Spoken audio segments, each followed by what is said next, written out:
예수님은 나의 왕, 나의 주인, 나의 생명이십니다. 하나님 아버지, 요나 선지자에게 복음 전파의 사명을 주셨지만 그가 불순종하여 도망가다가 물고기 뱃속에 들어가는 모습을 봅니다.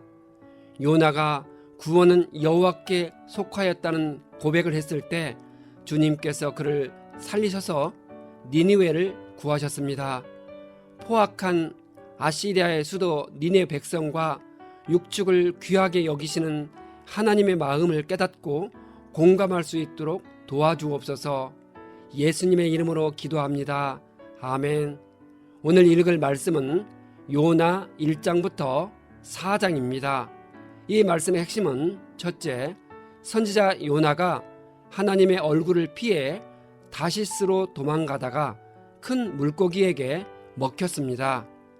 둘째, 요나가 물고기 뱃속에서 구원은 여호와께 속하였다는 고백을 했습니다. 셋째, 하나님은 분노하는 요나에게 자비롭고 은혜로운 논리로 질문을 했습니다. 열왕기하 14장까지 읽은 후 요나서를 읽는 이유는 아시리아가 이스라엘을 침략하여 고통을 준 시대에 요나 선지자가 활동했기 때문입니다. 요나 개관, 우리가 살아가면서 저 사람은 너무도 악하고 구제불능한 사람이니 전도를 포기해야겠다고 생각해 보신 적이 있으십니까? 요나서는 혹시 그런 생각을 하고 있는 사람들에게 답을 줄 수 있습니다. 연쇄살인범, 성폭행자, 마약상 두목 또는 테러범들처럼 폭력적이고 악한 사람들은 벌을 받아야 한다고 생각하는 것은 당연합니다. 그러나 하나님께서는 요나서를 통해 최악의 사람들에게조차 회개의 기회를 주시고 그들이 회개하면 은혜와 자비를 베풀기를 원하신다는 것을 알려주십니다. 그리고 그런 사람들을 구원하시기 위해 바로 우리를 사용하시길 원하신다는 사실을 일깨워줍니다. 이 책은 선지자 요나가 자신에게 일어난 일을 자서전적으로 썼습니다. 하나님은 자기 백성의 적들에게조차 관심을 갖고 계시다는 이야기를 들려주기 위해 이 책을 기록하게 하셨습니다.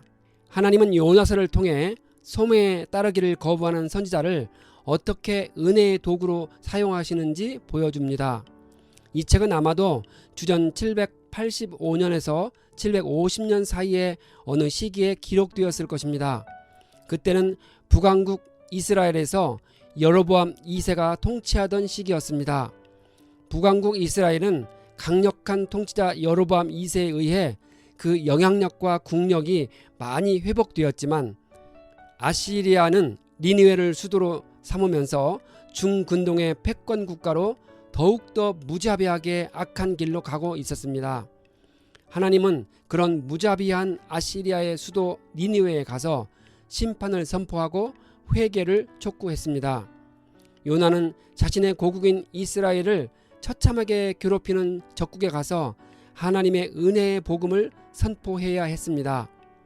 더욱이 자신이 말씀을 전하고 나면 긍휼이 풍성하신 하나님이 뜻을 돌이키시고 용서해 주신다면 자신이 얼마나 고통스러울지에 대해 알기에 도망가려 했습니다. 하지만 모든 인류를 향한 하나님의 보편적인 관심과 동정심, 그리고 누군가가 무슨 일을 했든 상관없이 오늘 진정한 회개를 바라시는 주님의 자비하심을 알 수 있습니다. 1장, 여호와의 말씀이 아미떼의 아들 요나에게 임했습니다. 하나님은 요나에게 북이스라엘의 원수 아시리아의 수도인 니느웨에 가서 복음을 선포하라 하십니다. 요나는 도망쳐서 다시스로 향했습니다. 그는 요바로 내려가서 마침 다시스로 가는 배를 탔습니다.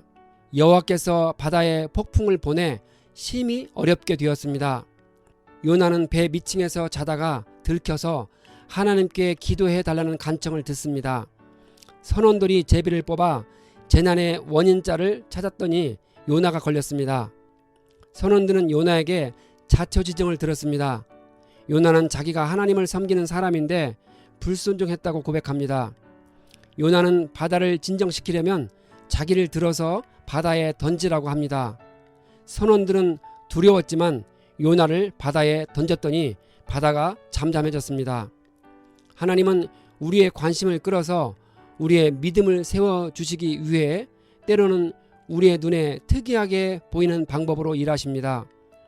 하나님이 요나를 살리시기 위해 큰 물고기를 사용하셨을 때 요나는 이 극적인 방법을 생각하지도 못했을 것입니다. 큰 파도가 이는 바닷물에 빠져 죽음을 각오하고 있었는데 물고기 뱃속에 있는 자신을 발견했다고 상상해 보십시오. 그 물고기는 큰 이물질이 들어왔으니 소화도 안 되고 매우 불편했을 것입니다.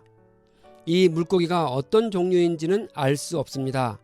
다만 그 물고기는 사람을 통째로 삼키고 밤낮 3일 동안 보유할 수 있는 공간이 충분할 만큼 커야 했으니 고래 같은 종류였을 것으로 봅니다. 요나는 물고기 뱃속에서 3일 밤낮을 보냈습니다. 여기서 3일은 72시간을 의미하기보다는 예수님이 3일 후 부활하신 것처럼 날수 3일을 가리키는 히브리식 표현법입니다. 요나가 물고기 뱃속에서 3일을 생존하고 밖으로 나올 수 있었던 것은 후일 예수님의 부활을 예표하는 시간이 될 정도로 하나님의 특별한 간섭이 있었던 이적이었습니다. 2장, 요나는 물고기 뱃속에 들어가 기도하였습니다. 요나는 바다에 빠져 죽을 줄 알았는데 살아있는 자신의 모습을 보고 놀랐을 것입니다. 요나가 2장의 기도를 언제 했는지 모릅니다. 물고기 뱃속의 환경은 매우 어려웠을 것입니다. 그곳에는 물고기 체액이 있었을 것이고 물고기가 빠른 속도로 육지를 향해 가야 했기 때문에 요나는 정신이 없었을 것입니다. 요나는 이런 상황에서 고난당할 때 여호와께 기도했더니 주께서 대답하셨다고 고백합니다. 요나의 표적이면 예수님에 대해 충분한 예가 됩니다. 요나가 나는 감사하는 목소리로 주께 제사를 드리며 나의 서원을 주께 갚겠나이다. 요나가 감사할 수 있었던 것은 구원은 여호와께로부터 온다는 것입니다. 구원은 예수님으로부터 옵니다. 이 기도가 끝났을 때 하나님은 물고기에게 명하시어 요나를 육지에 토하게 하셨습니다. 3장, 여호와의 말씀이 두 번째로 요나에게 임했습니다. 니느웨에 가서 하나님이 전하라고 한 말씀을 전하라 하십니다. 니느웨는 통과하려면 3일이 걸리는 큰 성읍인데 요나는 하루 동안 다니며 40일이 지나면 니느웨가 무너질 것이라고 선포합니다. 니느웨 사람들은 하나님을 믿고 금식을 선포하고 높은 사람과 낮은 사람 모두 굵은 베옷을 입었습니다. 이 소식을 들은 왕도 굵은 베옷을 입고 모든 니느웨 사람과 짐승은 금식하라고 선포합니다. 오직 사람이든 짐승이든 굵은 베옷을 두르고 하나님께 부르짖으며 회개하도록 지시합니다. 하나님께서 그들이 악한 길에서 돌이킨 행위를 보셨을 때 마음을 누그러뜨리시고 재앙을 내리지 않으셨습니다. 포악한 아시레와 같은 이방인들도 이렇게 하나님을 믿고 회개할 수 있다는 사실을 보여준 구약에서 복음을 접할 수 있는 본문입니다.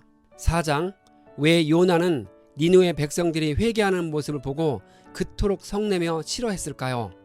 당시 니느웨 사람들의 폭력성과 잔인성은 널리 알려져 있었습니다. 요나는 이스라엘에게 큰 위협이 되는 이 강력한 도시가 차라리 죄악 가운데 그대로 멸망하길 원했던 것입니다.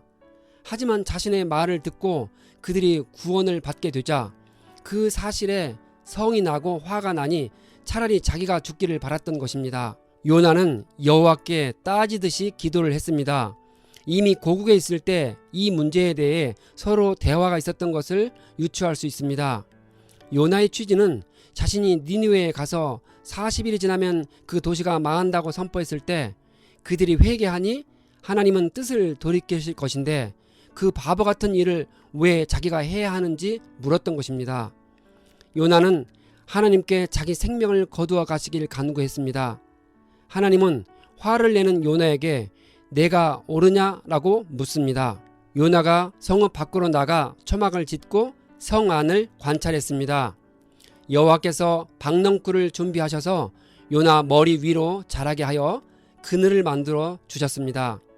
요나는 박넝쿨 때문에 기분이 좋았습니다. 다음 날 하나님께서 벌레를 보내 박넝쿨을 씹어먹게 하니 그것이 시들어 뜨거운 햇볕이 요나의 머리에 내리 쬐었습니다. 요나는 혼비백산하여 죽기를 간청했습니다. 하나님은 화내는 요나에게 그가 직접 가꾸지도 않고 기르지도 않았으며 하룻밤 사이에 자라나 죽어버린 박넝쿨을 아꼈는데 주님이 니느웨의 사람 12만 명과 가축을 아끼는 것이 틀렸냐고 묻습니다. 요나가 무엇이라 대답했는지 그 후는 우리가 상상해 보기로 합니다. 하나님은 자신을 섬기지 않는 사람들에게 관심과 애정을 보이십니다. 만약 그렇게 하지 않았다면 이 세상은 이미 오래전에 멸망했을 것입니다. 하나님은 자신이 만드신 피조물에 자신의 존재와 권능을 충분히 새겨 넣었고 각 나라와 민족들에게 선교사들을 보냈습니다. 가장 중요한 것은 누구든지 언제든지 회개하고 예수 그리스도를 구주로 영접하면 구원을 베풀어 주신다는 사실입니다.